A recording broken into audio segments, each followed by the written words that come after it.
ఇంకోటి నేను పుట్టిన కానించి కాంగ్రెస్ నేను ఇంతవరకు దేనికన్నా ఆశ అయిపోలే. జగదీష్ రెడ్డి కేసీఆర్ 10 సంవత్సరాలు పాలన వెళ్ళిండు.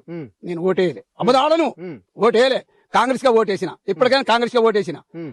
ఏంది ఏమన్నాడు, ఇల్లు లేదానికి ఇల్లు ఇస్తా, కూలీ రైతులకు 12,000 ఇస్తా, అసలు పూర్తిగా అసలు లేలోనికి నెల కింద ఇస్తున్నాడు.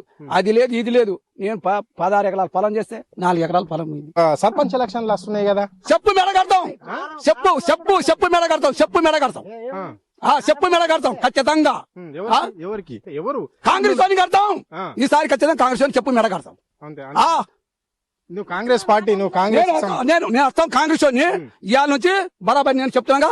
ఈ పొలంలో ఉండి కన్నతల్లి నేను చెప్తున్నా ఖచ్చితంగా మారుతున్నాయి సార్. ఎక్కడ నేను జగదీష్ ఓటేస్తాయి సార్. జగదీశ్వర్ రెడ్డి అంటే టీఆర్ఎస్ ఓటేస్తాయి సార్. అంతేనా?